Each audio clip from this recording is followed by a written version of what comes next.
हातिम ताई अपनी सखावत के लिए मशहूर थे। उनकी वफात के बाद उनके बेटे अब्दुल्ला पर सख्त तंग दस्ती आ गई। एक दफा कैसर रूम ने हातिम ताई की सखावत के किस्से सुने तो उसने जांचने की ठानी कि वाकई उनका खानदान इतना सखी है या नहीं। उसने अपने कारणदे भेजकर अब्दुल्ला को गिरफ्तार करवा लिया और कैद में डाल दिया। कैसर ने अब्दुल्ला से पूछा, तुम किसके बेटे हो? अब्दुल्ला ने जवाब दिया, मैं हातिम ताई का बेटा हूं। कैसर ने कहा, मैंने तेरे बाप की सखावत के चर्चे सुने हैं। अगर तो वाकई हातिम ताई का बेटा है तो अपने बाप की तरह सखावत दिखा। अब्दुल्ला गरीब था, उसके पास कुछ न था।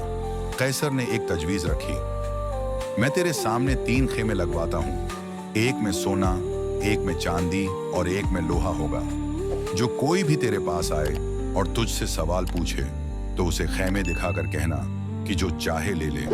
अगर कोई तेरे पास से खाली हाथ लौटा तो मैं तेरा सर कलम करवा दूंगा। अब्दुल्ला ने हालात को अल्लाह पर छोड़ते हुए हाँ कर दी। 3 खेमे लगा दिए गए। पहले दिन एक शख्स आया और पूछा, अब्दुल्ला, मैं एक मुश्किल में हूं, मदद चाहता हूं। अब्दुल्ला ने 3 खेमे दिखाकर कहा, जो चाहे ले लो। वो शख्स बोला, मुझे तो सिर्फ सच्चाई चाहिए। अब्दुल्ला ने कहा, सच्चाई का कीमा तो ये नहीं, लेकिन मैं तुम्हें सच्चाई की नसीहत कर सकता हूं। उसने उसे सब्र और अल्लाह पर तवक्कुल की तलकीन की। वो शख्स मुतमईन होकर चला गया। दूसरे दिन एक और शख्स आया। उसी ने सवाल किया और अब्दुल्ला ने खीमे दिखाए। उसने कहा, मुझे तो सिर्फ ईमान की दौलत चाहिए। अब्दुल्ला ने कहा, ईमान का खजाना तो मेरे पास नहीं, लेकिन मैं तुम्हें बता सकता हूँ कि ईमान की बुनियाद अल्लाह की वहदानियत और रसूल सल्लल्लाहु अलैहि वसल्लम की इताअत पर है। उसने कलमा तीबा की तलकीन की। वो शख्स खुश होकर चला गया।